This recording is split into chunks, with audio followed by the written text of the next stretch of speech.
السلام عليكم ورحمه الله تعالى وبركاته. كي دايرين البنات؟ لاباس عليكم؟ مرحبا بكم والف مرحبا. جيت لكم اليوم وصفه غزاله كما وعدتكم. بزاف ديال البنات والسيدات كيدخلوا كيقولوا لي ميمي بغينا وصفه طبيعيه للزياده في الوزن. كاينين بزاف ديال السيدات اللي كيعانيو والبنات كذلك اللي كيعانيو من النحافه وبغاو يزيدوا في الوزن ديالهم. كاينين بزاف ديال السيدات كذلك اللي من بعد الفتره ديال الحمل والرضاعه كينزل الوزن ديالهم بزاف وكيبغيو يعوضوا يعني داك الوزن اللي خسروه بطريقه اللي هي امنه وصحيه وزوينه بزاف. يعني كتصلح للكبار وللصغار، ما فيها لا فاني ديال البنات ديال الفرماسيان، ما فيهاش السيرو ديال الفرماسيان، يعني شي حاجه اللي تخافوا منها انها تضركم من بعد اولا كتعطي واحد المفعول اللي هو مؤقت. يعني في ديك ال 15 يوم او 10 ايام كيعطيك كما كيديروا الكينات او لا السيروس ديال الصيدليه، كيزيدوك في الوزن اولا كيديروا واحد النفخ. مثلا كاينين وصفات اللي كيتحط فيهم دوك السيريات ديال الحساسيه اولا ديال يعني تاع فتح الشهيه، كيعطيك واحد شنو نقول لكم، واحد النتيجه اللي هي في ظرف 10 ايام اولا في 15 يوم كتحسي بالجسم ديالك راه تزاد في الوزن. ولكن راه ماشي الوزن اللي تزاد، راه غير النفخ هذاك كيتحسب بحال شنو نقول لكم. من بعد ملي كتقطعي ديك الوصفه بحال كيتفش الجسم وكيرجع بحال كيف كان من قبل او لا حتى كفس. هذا هو المشكل ديال الوصفات اللي كيكون فيهم مثلا دوك الكيلات ديال الحساسيه اولا دوك السيريز ديال الحساسيه اللي كيعطيو النتيجه مزروبه. هذه راه وصفه اللي زوينه يا البنات، تصلح لكم نتوما، تصلح الامهات ديالكم، تصلح الاطفال ديالكم، يعني حتى الاطفال الصغار ولا حتى يعني في الدراري اللي كيقراو راه زوينه ليهم. انا بديت كنعطيها حتى لوليداتي، يعني راه بلاصه ما تعطيهم ديك الكوتي اللي كيكونوا يديو الوليدات معاهم في المدرسه. يعني هذه راه وصفه بديله يا البنات اللي زوينه وصحيه تنفع وليداتكم وتنفعهم حتى في التركيز وفي التحصيل الدراسي ديالهم. يعني راها وصفه اللي هي زوينه بزاف. انا بدات كتعطيني زعما المفعول داكشي باش حبيت انني نشاركها معكم.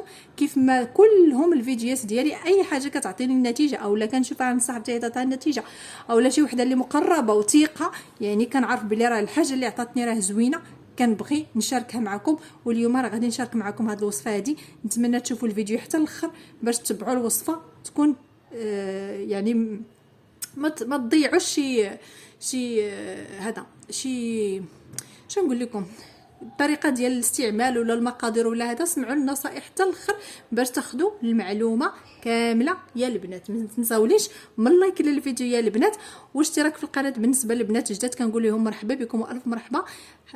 فعلوا الجرس ان شاء الله باش يوصلكم كل جديد. نبداو على بركه الله في تحضير الوصفه ديالنا.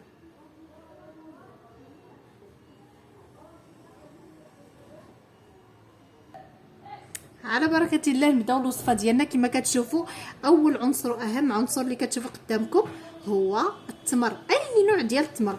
انا هنايا مشيت للسوق وخديت لقيت التمر، يعني الثمن ديالو رخيص غير ب6 دراهم يا البنات. ايه ب6 دراهم، يعني ما تستهونوش بالتمر اللي كيكون رخيص في الثمن. فراه ممكن انكم يعني واخا هو كما كتشوفوا رقيق في الشوفه ديالو ما يصلحش يتعطى للضيوف، ولكن يصلح يدار في الوصفات بحال هذه الوصفه اللي غنعطيكم اليوم.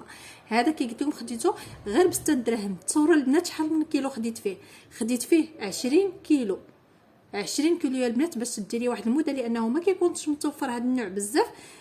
كيكون يعني الثمن كيكون شويه زايد، يعني من 15 درهم 20 درهم 25 درهم وانت طالعه في الثمن. يعني هذا فرصه اولا همزه اولا هوته كما كيقولوا لقيتها وما بغيتش صراحه نضيعها، لانها فعلا زوينه فادتني لا انا ولا وليداتي ولا الزوج ديالي كذلك. يعني ممكن كانكم تعطيو حتى الازواج ديالكم هذه الوصفه هذه. انا غنوريكم، شوفوا غير باش تعرفوا الكميه اللي خديت. شوفوا شحال ديال العظم. بطبيعه الحال راه كاينين حتى شي حبات اللي راهما متسوسين كما كتشوفوا اولا فيهم يعني هذا فاسدين، يعني ما يصلحوش للاستعمال.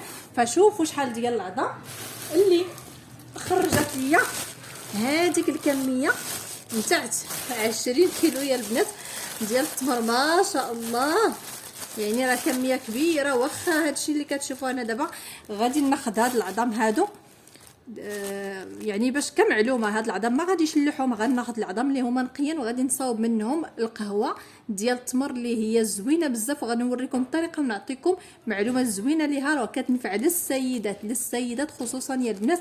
من بعد نعطيكم الوصفه. هادشي غير باش نوريكم الكميه زعما اللي انا صوبت بها. فهادي اللي كنوريكم دابا بقات في الزله، فهادي غير كميه بسيطه بقات ليا. يعني غتاخذوا الكميه اللي بغيتو، غادي تاخذي التمر وغادي تحيدي ليه تنظفيه، يعني غتحيدي ليه ديك النواه ديالو اولا العظم اولا العلف، غادي تحطيهم يعني في طاسه اولا في بلاستيكه اولا فاش ما بغيتي. ونصيحه مني انكم الكميه كلها اللي خديتو خذوها نقيوها من العظام كما غادي نوريكم. انا دابا انا نقيته كله من العظام. فاول حاجه بعدا كتغسليه، نسيت ما قلت لكم، كتغسليه هو الاول وكتنشفيه من الماء، يعني كتحطيه في شي بلاصه مشمشه وكتخليه واحد النهار حتى كينشف مزيان عاد باش كتبداي الوصفه. علاش كنغسلوه؟ باش كنحيدوا الاتربه والغبار اللي كيكون عليه، وعلاش كنشفوه؟ باش ما يديرش لينا السوسه من بعد. فهمتوا؟ هذا هو الغرض من هذا التنشاف ديالو. ها نتوما كتشوفوا تقريبا عندي هنايا شي 3 كيلو هذه ولا 4 ديال التمر. هاني نقيتها وحيدت ليها العظم وخبيتها في المجمد. ها نتوما كما كتشوفوا راها باين فيها ثلج، شفتوا؟ هاني حطيتها دابا في المجمد. راه تبارك الله راه درت شي 6 ديال الميكات في هذا الحجم هذا. فهمتوا؟ من بعد ما علاش هذا علاش بغيت نقول لكم علاش تنقيوه كامل وتجمدوه باش ما يخسر لكمش، لانه مادام هو فيه السوسه فكل ما بقى هكا صاين فكل ما السوسه وحده غادي تعدي الاخرى. فمن الاحسن اننا نقيوه كامل، نحيدوا ليه العظام كامل ونعمروه في بلاستيكات قدها، يعني القياس اللي بغيتي. يعني هذه الا مشيت حتى بديتها الا جبتها غنستعملها كاملها. فهمتوا؟ باش تاخذوا المعلومه كاملها. القياس اللي غادي تبغي تستعملي هو اللي غادي تجمعيه في الميكا. انا دابا راه خديت راه هاد الكميه غنستعملها في هذا الوقت هذا، وان شاء الله لرمضان الى حيانا الله ان شاء الله الرحمن الرحيم هي اللي غادي نبدا نحط عوض التمر العادي. فهمتوا كيفاش البنات ياك؟ ايوا نكملوا الوصفه. من بعد ما شدينا التمر ونقيناه غادي نحتاجو المكون اخر اللي هو الزنجلان يا البنات، اولا السمسم كما كيتقال باللغه العربيه. انا خديت تقريبا 2 كيلو، راه ديجا استعملتها يا البنات. انا دابا راه كنوريكم غير باش كنشارك معكم الوصفه. دابا انا بلا صبروا دقيقه. ها نتوما شديت الجنجلان كله نقيته، غسلته بعدا ونقيته من الحجر ونشفته وحمرته شويه، حمصته يعني في المقلاة وجمعته، خليته حتى برد وجمعته في البلاستيكه ديالي حتى نبغي نستعملوه ونلقاه واجد. يعني باش ما خليتي الحاجه نقيه وواجده كتسهل عليك. فهمتوا؟ هي كتكون شويه تكرفيس ملي كتكوني كتنقيه الا كانت عندك كميه كبيره، ولكن ماشي مشكل. راه والله الا الوصفه الا كتستاهل يا البنات. كي قلت لكم عندنا اول مكون اخر، ثاني مكون عفوا، عندنا الجنجلان. اش عندنا كذلك؟ عندنا إلان اولا حبوب الدخن كما كيتسميوهم في اللغه العربيه. هانتوما عندنا كذلك، سمحوا لي انا هادشي كامل جماعه في بلاستيكات وحاطه. نحاول نفتح البلاستيكه باش تشوف. هنا عندنا النفع البلدي وحبه حلاوه مخلطاهم، النفع البلدي اولا اليانسون وحبه حلاوه. حبه حلاوه نسيت السميه ديالها باللغه العربيه. المهم عندنا اليانسون وحبه حلاوه اولا حبه حلوه كيقولوا ليها. وعندنا الدخن اولا إلان. ممكن كذلك الا بغيتي هذه غير كفكره كاضافه، ممكن ديرها ممكن ما ديريهاش. ممكن تضيفي الحلبه. انا عندي هنا الحلبه مطحونه، الحلبه حبوب ديال الحلبه كطحني. ما تخافيش من الريحه ديالها، الوصفه راه ما غاديش تكون فيها الريحه. علاش؟ لانه فيما كانت حبه حلاوه ولا كان النافع راه كيهرس الريحه ديال الحلبه، فما تخافوش منها. بغيتوا ديروها ديروها، ما بغيتوش ما ديروهاش. انا ما درتهاش هنايا صراحه، ما درتهاش على قبل الوليدات ما كيبغيوش ليا البنه نتاع الحلبه، فهاد الشيء علاش ما درتهاش. اما السيدات راه ممكن انكم ديروا الحلبه مطحونه، يعني كتستعملي تقريبا غنقول لكم بالعبار تقريبا لكل كيلو ديال التمر غادي ديري ليه نص كيلو ديال الزنجلان. كيلو ديال التمر فيه نص كيلو ديال الزنجلان، فيه 4 ديال الإلان، وفيه تقريبا نص كاس بين حبة حلاوة والنفع البلدي اولا اليانسون وحبه حلوه اللي كيقولوا ليها المصريين. فهمنا كلشي هادشي غادي يكون مطحون مزيان، منقي بعدا هو الاول ومطحون ومغربل مزيان كما غادي تشوفوا معايا.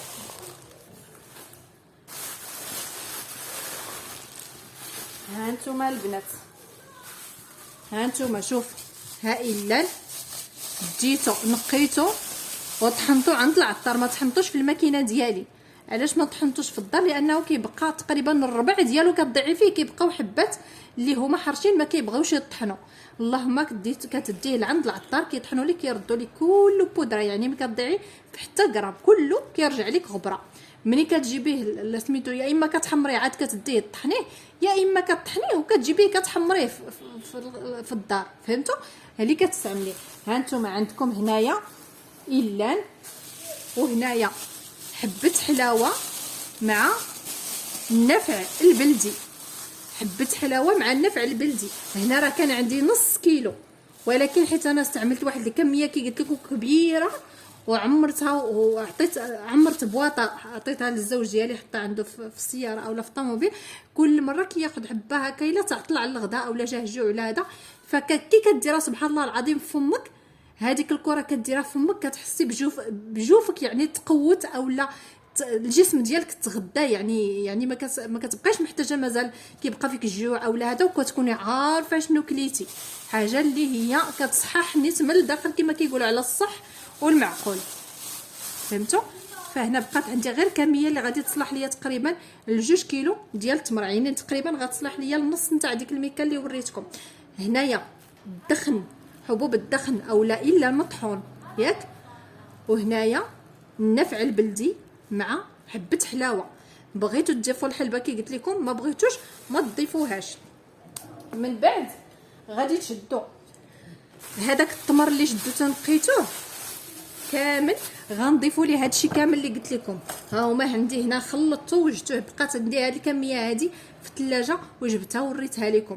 كتضيفي كتشدي التمر كتنقيه ياك وكتعجنيه مزيان، كتعجنيه اولا الا جاك صعيب في العجين غادي ديري تعمريه في لاطه وتدخليه للفرن يسخن، ماشي طيب، الفران يكون سخون، واحد 4 ولا 5 ديال الدقائق. غير تشوفي التمر بدا كيسخن غادي تجبديه، غادي ديريه في قصريه التمر كامل، غديريه في القصريه وتعجنيه ياك. ملي غتعجنيه غير شويه، عجنيه غير شويه باش يتحل، ومن بعد كتشدي هذاك النافع وداك البسباس وداك اللان كله كتكبيه على داك التمر هكا، كتكبي عليه ديك الكميه كثيره، راه ماشي هذا الشيء اللي كتشوفوا انا كنوريكم هي الطريقه، وكتبقاي تعجني عجن عجن عجن حتى كتاكدي ان المكونات كلهم انسجموا، وداك العطريه اولا داك القوام اللي درتي راه دخل في التمر. فهمتوا؟ في داك العجينه ديال التمر. ها نتوما شوفوا الكميه ديال الجنجلان كي كتجي واضحه وباينه، يعني راه كندير كميه اللي هي كبيره ديال الجنجلان، راه شي حاجه يا البنات هذه راه وصفه اللي كتغلظكم اولا كتزيد لكم الوزن على الصح، على الصح يا البنات. راه واخا تحبسيها كيبقى الجسم ديالك كيما هو والصحه ديالك. واحد الحاجه الاخرى اللي لاحظتها البنات، انني من النوع اللي دغيا كنعيا، دغيا الا وقفت في الكوزينه بزاف دغيا كنعيا. ملي بديت هاد الوصفه هادي وحق الله العظيم انا كنحلف لكم بالله الا تبارك الله ما شاء الله كنوض كنقضي شغلي، واخا نبقى واقفه النهار كامل وكنسالي شغلي ونعاود نخرج الا عندي شي حاجه ما نقضي برا، ما كنحسش يا البنات انني مهدوده صحتي اولا التعب اولا ما شاء الله. كتعطيك واحد الجهد وواحد الطاقه، والوجه ديالك تيرجع فيه الدم كيرجع. اش غنقول لكم يا البنات، راه كلها منافع، كلها منافع يا البنات والله العظيم. كتحسي بالجسم ديالك بدا كيعمر، واكثريه المناطق الانثويه كتبدا كتزاد عندك، يعني حاجه اللي هي زوينه بزاف. حسن لكم دوك الوصفات اللي كتكون اكثريه كتخافوا منهم، كتقولوا واش الا قطعناهم غادي نتفشوا، واش غنرجعوا الحجم كيف كنا، واش غادي تضرنا الا كثرنا منها. هذه راه كلي منها بالليل وبالنهار، ما تخافي منها حتى شي حاجه، الا ما نفعتكش ما غاديش تضرك. المهم ملي كتعجنيها مزيان كتزيدي عليها تقريبا واحد نص كاس، الا كانت عندك مثلا كيلو ولا 2 كيلو ديال التمر غادي ديري ليها نص كاس ديال زيت الزيتون ياك، غتبقاي تعجنيه فيها. شنو الدور ديال زيت الزيتون؟ هو كيلين لينا شويه هاد التمر، ومنها كيعمل كماده حافظه للوصفه. فهمتوا؟ من بعد ما كتكوني وجدتي الوصفه كاملها ساليتيها، سمحوا لي واحد الدقيقه نعاود نرد هادو هنايا هاد المكونات لانه ما غاديش نعجن دابا انا هنايا في الفيديو. من بعد كتاخدي كميه ديال الزيت هكا كتوضعيها في اليد ديالك، بطبيعه الحال كتكوني غسلتي يديك ونظفتيهم مزيان. كتاخدي كميه ديال التمر وكتلول بها بهذه الطريقه اللي كنوريكم هكا، وكتحطي حاجه اخرى. ممكن انكم في وسط التمر يعني الا كان في مقدورك انك ديري من وسط منه المكسرات، راه ممكن انك تضيفي ليه يا اما كاوكاو يا اما القرقع يا اما اللوز. وانا بالتجربه ديالي كان اللوز احسن. تصوروا درت كاوكاو، درت في وسط منهم القرقع، ودرت في وسط منهم اللوز مقلي يعني اللوز محمص، عطى نتيجه خطيره يا البنات. تصوري ملي كتجي كتاكلي هذيك الكره كتحطيها في الفم ديالك، وملي كتجي كتمضغيها كتجي ديك القرمشه ديال اللوزه مقليه هكا بلا بقشورها، يعني ماشي كتسلقيها وكتحيدي القشره وتقليها في الزيت، لا كتحمصي هكا في المقله اولا في الفران، وكتشدي ديك اللوزه كتحطيها هكا يعني قبل ما تكوري كديري هكا وكتحطي ديك اللوزه من الوسط وكتسدي عليها هكا وكتولي كتلول بها بهذه الطريقه هذه. كتكون عندك كره ديال التمر في وسط منها اللوزه كتعطي واحد البنه يا البنات، والله الا كتعطي واحد البنه غزاله احسن لا من القرقاع ولا من الكاوكاو ولا من الكاجو ولا من البيستاش. اللوز دابا راه رخيص يا البنات، بالمناسبه خذوا اللوز البنات، راه هذا الوقت راه كيكون رخيص قبل ما يبدا يعني قبل ما يقرب رمضان ويغلى الثمن ديالو. خذوه، انا خديته واحتفظت فيه في المجمد باش ما يدير ليش السوزه. المهم من بعد ما كتكملي الوصفه كاملها صافي كتعمريها في شي علبه محكمه الغرق وكديري ليها وقت ما بغيتي تحطيها هكا في الطبسيل ديالك اولا هذا كتشدي هذا الكردون اولا عويدات السنان وكتوضعيهم في وسط من ديك الكره، دوك الكويرات اللي صاوبتي وكتحطيهم. ممكن انكم تقدميهم للضيوف ديالك بلاصه الحلوه يعني بلاصه هذا بلاصه الحلويات اولا الكعك ولا هذا، فهذا بديل زوين وطبيعي وصحي. اللي ذاقها غادي يقول لك شنو باش تصاوبتي هذا كتعجب الكبير وكتعجب الصغير. نتمنى ان هذه الوصفه اللي درت لكم اليوم تعجبكم. بالنسبه للبنات اللي غادي يسولوني فوقاش كتكال، كليها قبل الماكله، كليها مورا الماكله، كليها في وسط الماكله، كليها في الصباح، كليها في الغداء، كليها في العشيه، كليها في الليل، اي وقت مسموح انك تاكليها، ما عندها لا قيود ولا شروط. فهمنا؟ وصفه غزاله يا البنات، جربها اقسم بالله العلي العظيم. الا راه وصفه غزاله انا كنقسم بالله وكنعاود راه وصفه فنه يا البنات، غتنفعكم نتوما، غتنفع وليداتكم وغتنفع حتى رجالاتكم. وشنو بغيتوا اكثر من هذا الشيء؟ الوصفه اللي غتنفع العائله كاملها ما كاينش ما احسن منها. ايوا نتمنى ان الفيديو نتاع اليوم يكون عجبكم. ما تبخلوش عليا بلايك للفيديو الا عجبكم، قولوا لي في لي كومونتير كي جاتكم الوصفه. مرحبا ثانيا مره اخرى بالناس الجداد، نتمنى انكم تشتركوا في القناه وتفعلوا الجرس ان شاء الله باش يوصلكم كل جديد. استودعكم الله الذي لا تضيع ودائعه، والسلام عليكم ورحمه الله تعالى وبركاته.